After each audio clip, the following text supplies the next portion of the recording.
Há um bom tempo atrás, quase um ano mais ou menos, eu lancei 2 vídeos aqui no canal, chamados Analisando a Biologia de Spore, ou algo parecido. O objetivo desses vídeos, como o próprio nome diz, era analisar a forma como a biologia é aplicada em um jogo que tem como objetivo trabalhar a evolução de uma espécie com seu tema principal. Claro que aquele vídeo era um tipo de brincadeira, porque não faz sentido enfiar lógica em um jogo que se passa em um universo fictício, e que além do mais tem um público mais jovem como público-alvo. De qualquer modo, aquele vídeo fez um baita de um sucesso, que eu sinceramente não estava esperando. Jamais imaginei um vídeo com tantas visualizações em um canal pequeno como o meu. De qualquer modo, o vídeo de hoje vai ser um formato meio parecido também. Não apenas porque sempre que eu envolvo jogos nos meus vídeos eles vão bem, mas porque recentemente estive em uma brisa de querer fazer coisas novas e diferentes para o meu canal. Claro que o formato tradicional de vídeos do canal não vão sumir, mas acho que um pouco de variedade e sair mais do mesmo faz bem para qualquer um. Enfim, hoje nesse vídeo, como você leu no título e viu na thumb, vamos falar de Evo, Search for Eden. Eu descobri que esse jogo quando estava conversando com um amigo sobre o assunto de fazer conteúdos novos para o canal. Então ele me recomendou esse jogo e particularmente espero que esse vídeo fique bom, porque eu me estressei muito jogando. Só que apesar do estresse, ele é um jogo bem feito e eu me diverti até que bastante durante a gameplay. E foi um bom entretenimento para o meu feriado. De qualquer modo, mesmo o objetivo do vídeo não ser falar de gameplay, vou falar um pouco sobre o jogo em si. Evo Search for Eden, originalmente lançado no Japão como 46 Okunen Monogatari Harukanaru Eden, que significa a história de 46 bilhões de anos até o distante Eden, é um jogo produzido pela Almanic Corporation e pela Enix para Super Nintendo. Lançado no Japão em 1992, o jogo foi traduzido e relançado na América do Norte em 93, por cortesia da Enix America Corporation. Combinando elementos dos jogos de plataforma convencionais como os de RPG, Evo Search for the Eden aborda a evolução das espécies, onde o jogador inicia como peixe, evoluindo para diversas formas intermediárias de vida, até tornar-se um anfíbio. Outras transformações incluem répteis, aves e até culminar na espécie humana. Tô deixando claro que não fui eu que escrevi esse texto, eu peguei da Wikipédia, tá? Bom, como vocês puderam observar, o jogo tem bastantes níveis em épocas diferentes. Embora eu já tenha jogado uma grande parte já, não zerei ele totalmente ainda, e para o vídeo não ficar super longo também, vou separar o vídeo em 2 partes. Nessa primeira vamos falar apenas das fases dos peixes e dos anfíbios. Lembrando que eu acredito que vou criticar bastante coisa aqui, por conta do objetivo do vídeo, claro que a gente vai fazer uma análise do jogo de forma biológica. E meu objetivo não é falar que é um jogo ruim só porque ele não é realista. Na verdade, eu gostei bastante do jogo, e é um universo que não é o nosso de qualquer modo, então ele interpreta o mundo do jeito que ele quiser. Enfim, é isso, fiquem com o vídeo. Opa, mas antes de tudo, uma pausa aqui neste momento, no início do vídeo. Só avisando que esse vídeo deu muito trabalho, então assista até o final e se curtir, dá um gostei aí, comenta algo, compartilha também, e também não se esqueça de se inscrever. É isso. Bom, o jogo inicia com uma pequena historinha e um diálogo resumindo para vocês. A história tem basicamente o Sol. Esse Sol teve 9 corpos celestes considerados suas filhas. Esses corpos celestes são os planetas do sistema solar, e o terceiro desses corpos, que chamamos de Terra normalmente, aqui é chamado de Gaia. Então o Sol chama a Gaia para falar e diz o seguinte, abre aspas: minha querida Gaia, por favor me ouça. Daqui deste momento à frente, a cada 1 bilhão de anos, você terá filhos chamados por vida. Um entre todos eles estará habilitado para ajudar você a construir uma nova era. Cada filho deverá suportar uma prova dura. Você pode achar que isso é muito rigoroso, mas é preciso. A aprovação será o teste da natureza, a sobrevivência do mais apto. Se ele passar, permitirei que torne seu parceiro e que entre no Éden.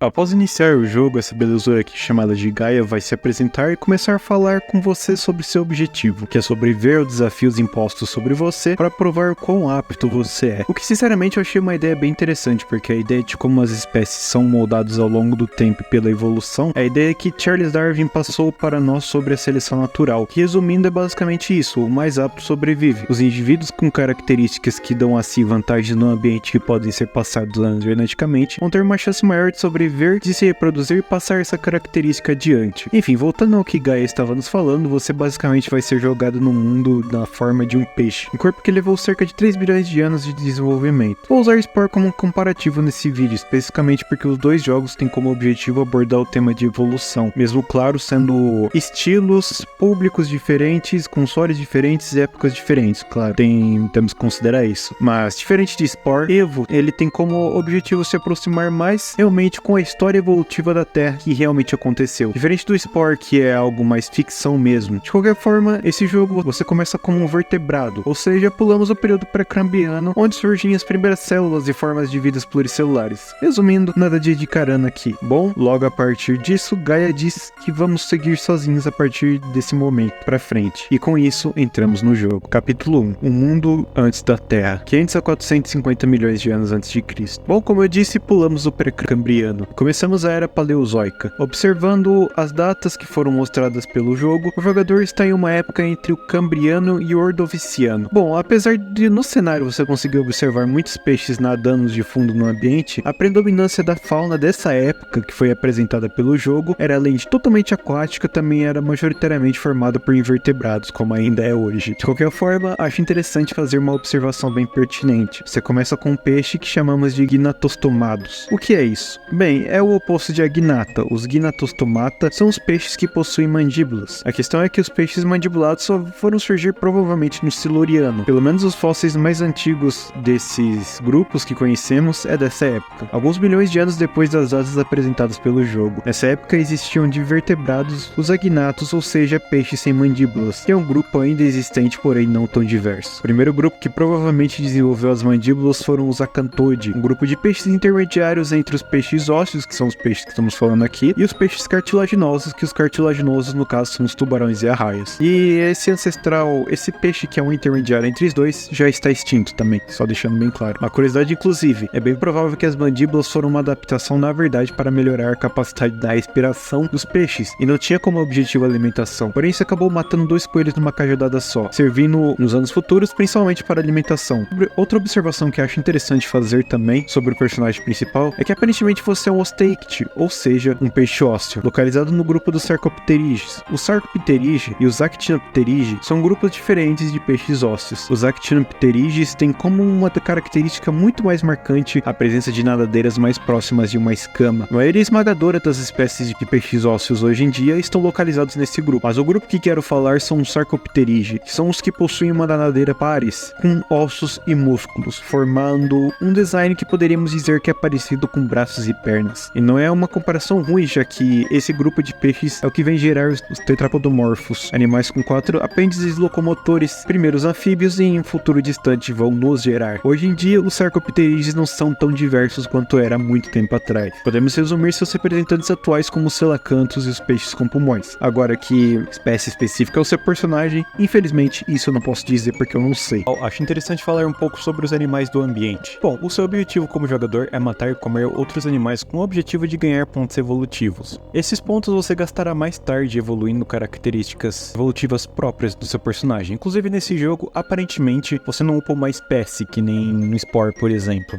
Assim, um indivíduo único mesmo, já que as características que você colocar no seu personagem só é uma evolução para si mesmo, e não para uma espécie inteira. Mas nesse jogo você tem muitas criaturinhas pelo cenário. Eu vou comentar boa parte delas por agora. Bom, inicialmente você tem esses caras aqui, que são as águas-vivas. Não tenho muito o que comentar sobre. Bom, são águas-vivas, com olhos. Inclusive, você sabia que existem águas-vivas na vida real que têm olhos? Bom, não vou falar sobre isso aqui. Mas sim, de qualquer modo, as águas-vivas estão junto com as anêmonas no filo dos quinidários, e faz muito sentido elas estarem sendo representadas aqui, principalmente porque muito provavelmente os quinidários se originaram no pré-cambriano, inclusive as águas-vivas. Ou seja, elas parecem bem antes da data que o jogo nos oferece. Temos esses peixes aqui, que sinceramente eu levei bastante tempo para conseguir identificar o que era, mas aparentemente é uma enguia, de acordo com a fanwiki do jogo. Bom, nessa época, não tenho certeza, mas li em algum lugar que diziam que provavelmente próximo nessas épocas mais ou menos que o jogo está querendo representar, haviam peixes sim com formatos de enguia, mas que não eram classificados exatamente como enguias. Até aí acho que dá pra passar um pano. Mas se realmente for uma enguia, bom, o fóssil mais antigo, pelo menos até o momento que estou fazendo esse vídeo, de uma enguia conhecida é do Mesozoico, que era a era dos dinossauros. Só algumas centenas de milhões de anos depois dos acontecimentos da primeira fase. Esses dois carinhas conversando sobre o cristal ali, nada de esquisito. Isso, na verdade, dá na lore do jogo, mas depois eu explico isso. Enfim, esses bichinhos aqui são o que acredito ser pepinos do mar.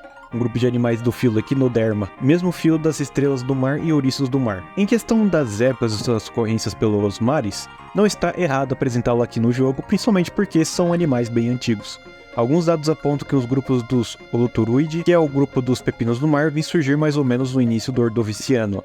há quase uns 500 milhões de anos atrás. Um fato interessante sobre esses animais, como um sistema de defesa, algumas espécies expelem seus intestinos para assustar o predador. É um evento muito interessante de se ver. Se você pesquisar na internet, talvez você ache alguma coisa sobre isso. Agora, os mini Zygarde Cells. Mentira, esse negócio verde aqui e que se multiplica em 2 quando você ataca ele é o que chamamos de planárias. Bem, planária são animais bem interessantes. Eles são vermes de um filo chamado de Plateuminto, ou seja, são vermes achatados. E são os únicos que vivem uma vida livre e não são parasitários nesse filo. Eles podem ser encontrados em todo canto possível: terra, água salgada e água doce. Apesar de ser um animal com características basais, o registro fóssil mais antigo que temos de uma planária é de cerca de uns 40 milhões de anos atrás, encontrados em um âmbar. É complicado achar registros fósseis desses animais, especificamente porque seu corpo não tem muitas partes que fossilizam com facilidade. Enfim, essa habilidade que ela tem, que é depois de morrer se tornar outras duas planárias, é algo que ocorre com alguns grupos de planárias na vida real. Se chama bipartição, que basicamente, se você dividi-las em duas partes, as duas vão se regenerar com o tempo até formarem novos indivíduos. Basicamente, você separa a cabeça da cauda, a cabeça vai regenerar parte perdida do corpo, e a cauda vai regenerar uma nova cabeça, virando assim uma nova planária. Pesquisem na internet que vocês vão achar um monte de vídeos sobre o assunto, infelizmente nenhum meu ainda, mas quem sabe no futuro. Esse cara preso numa pedra eu particularmente não sei o que é, porque isso não pode ser qualquer coisa. Um tipo de quinidário talvez? Acho que uma anêmona, não sei. Esse cara amarelo aqui, até agora não sei o que é isso. Só sei que o nome dele é Pterodus, e particularmente não faço a menor ideia de que criatura inspirou esse bicho. Inclusive acho que existem alguns animais nesse jogo que não tem uma inspiração exata de alguma criatura que viveu na vida real. São animais inventados pro próprio jogo, e ele está incluído nisso. Esse peixe encontrado em cavernas tem uma aparência muito próxima de um placoderme, apesar de eu não ter certeza. Os placodermes foram um grupo de peixes que, junto com os arcandonte, foram um dos primeiros grupos de peixes a desenvolver mandíbulas, e assim como nós, possuíam uma cabeça ossificada e diferente. A diferença é que boa parte desses ossos formam uma placa em torno de sua cabeça, muito provavelmente com o objetivo de defesa, tanto que o nome deles é placoderme por conta disso. Alguns exemplares, como o famoso Ducleostus, poderiam alcançar tamanhos imensos. A única questão é que eles provavelmente originaram no Siluriano, alguns milhares de anos depois do que as datas do jogo nos apresentam. E agora aqui, nesse momento, apresento a vocês um trilobita. Cara, ao meu ver, se tem um animal extinto que eu fico muito triste de não termos a honra de vê-lo no mar, são esses artrópodes. Imagina isso no aquário. Eles possuíam um exoesqueleto de quitina como normalmente tem nos artrópodes, e possuía alguns outros elementos que permitiam que esse exoesqueleto se fossilizasse com uma grande facilidade. Incluindo, existem muitos registros fósseis desses animais bem conservados até. Vou deixar algumas imagens na tela, mas se você pesquisar por aí, você vai achar um monte de registro deles. Os registros fósseis mais antigos desses animais é do início do Cambriano, e olha que quando se originaram, eles já tinham uma diversidade absurda, então sua origem é bem antiga. Eles tiveram uma grande diversidade durante muito tempo, até que foram extintos nas grandes extinções em massa do final do Permiano. Agora eu não sei dizer se eles podiam se enrolar e agir de forma tão encapetada e irritante quanto é no jogo. Pelo amor de Deus, esse bicho é muito irritante. Já me matou um monte de vezes. Agora, outro peixe que eu não conheço e que se chama de Cepala, eles parecem um pouco um grupo de ostracoderme, mas por muitas razões tenho certeza de que não são, principalmente pelo fato de terem mandíbulas. Os ostracodermos eram agnatas. Talvez seja um placoderme, mas não me convence muito. Vai ficar junto com um amarelinho na lista de animais que o jogo provavelmente inventou. Esses animais aqui que parecem um polvo com uma concha em forma de cone na cabeça, muito provavelmente foi inspirado nos nautiloides da família Endoceratidae, um grupo de cefalópodes fósseis que viveu no Ordoviciano. Sua característica mais marcante é esse cone ósseo em sua cabeça. Provavelmente os animais desse grupo poderiam atingir grandes tamanhos e com cones extremamente compridos,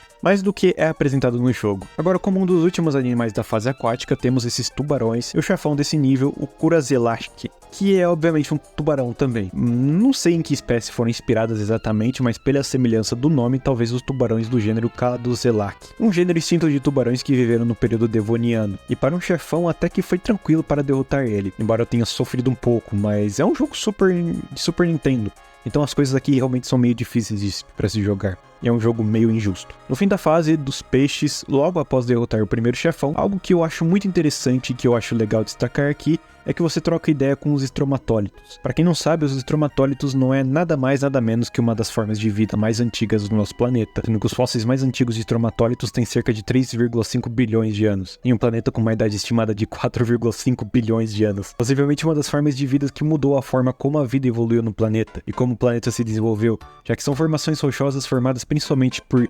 cianobactérias, que são micro-organismos fotossintéticos, aumentando assim o nível de oxigênio nas épocas iniciais do planeta, mudando totalmente a forma como a composição de gases da atmosfera. E o mais interessante é essas colônias de cianobactérias são encontradas vivas em alguns poucos locais do planeta. Para finalizar a fase dos peixes, temos conosco essas plantinhas no ambiente terrestre que eu acredito que sejam Cooksonia, possivelmente as primeiras plantas terrestres vasculares que existiram. É um detalhe bem interessante, embora essa ocorrência se deu a partir do Siluriano. Através de muitos anos de evolução e adaptação ao ambiente terrestre, os peixes sarcopterídeos começaram a desenvolver adaptações para conseguir sobreviver em ambientes com pouco oxigênio, desenvolvendo pulmões e começando a sair da água. Parece o Tiktaalik, um peixe que é elo perdido entre peixes e tetrápodes. Depois, com mais milhões de anos, seu corpo começa a andar, finalmente em terra, gerando os primeiros anfíbios. Bom, no jogo, seu peixe dá um pulinho para fora da água e seu corpo sofre uma mutação instantânea e vira um anfíbio, entrando numa máquina do tempo e indo parar no futuro. Biologia básica, né, meu rapaz? De acordo com Gaia, a Terra começou a ser habitada por plantas e, junto com os estromatólitos, começaram a preparar um ambiente rico em oxigênio. E como presente por ter passado o primeiro desafio, você recebe um corpo com pulmões e pernas para andar livremente pela Terra. Bom, a parte dos estromatólitos e plantas realmente não está errado. Quando você está passando para a fase, acho bem interessante que Gaia diz que os Icostega e os insetos foram os primeiros animais a viver em terra. Bom, não é uma informação errada. Os insetos, claro, apareceram bem antes, mas os Icostega, que é o nome que o jogo dá para os anfíbios inspirados nos Ichthyostegas, um dos primeiros grupos de anfíbios do Devoniano junto com os Acanthostegas. Os Ichthyostegas foram um dos primeiros grupos de tetrápodes a ter um corpo adaptado ao ambiente terrestre. Adaptações que serviu provavelmente para o animal se mover de um ambiente com água para o outro, mas não costumavam ficar tanto tempo em terra, já que seu corpo era bem adaptado para o tipo de ambiente aquático. Os anfíbios em geral tinham e ainda têm nos grupos modernos um corpo definitivamente adaptado para o ambiente terrestre, porém depende muito da umidade, já que a sua pele é fina e uma parte da sua respiração ainda é feita pela pele. Portanto, uma pele úmida é necessário. Apesar de ser um pouco mais tarde do que deveria, provavelmente esse era para ser o que é o período devoniano para nós, e talvez um pouco do carbonífero. O primeiro item que acho interessante observar no ambiente é a flora local. Um mundo aparentemente sendo formado pelos primeiros bosques compostos principalmente por plantas pteridófitas, ou seja, principalmente samambaias, briófitas, os musgos e os ancestrais das primeiras gimnospermas, que são as cicas e os pinheiros, além das coníferas. É interessante que em terra, nessa época, a presença de herbívoros era quase que inexistente, permitindo as plantas se espalharem bastante ao longo do tempo, formando bosques e aumentando assim o nível de oxigênio na atmosfera. Inclusive, a presença de insetos gigantes no Devoniano e Carbonífero se deve a isso principalmente porque existe uma associação entre o tamanho dos animais e a quantidade de oxigênio na atmosfera. Enfim, falando agora sobre seu personagem, você é um dos primeiros anfíbios, provavelmente um Ichthyostega também, ou como o jogo prefere chamar, um Icostega. Dá pra perceber isso por conta do seu personagem ter um corpo adaptado para um ambiente aquático, com uma cauda remada e ter uma fase em específico que ele começa a nadar. Nessa primeira fase já encontramos um dos primeiros animais que vamos analisar aqui, o Koala Fish, chamado pelo jogo. Obviamente é uma paródia do Coelacanto da vida real, um sarcopterídeo provavelmente originado no Devoniano, e até metade do século passado acreditava-se que esse grupo estava extinto, mas foi redescoberto duas espécies do gênero, Latimeria, um na África do Sul e outro no Sudeste Asiático. Lembrando que não são os mesmos coelacantos que viviam há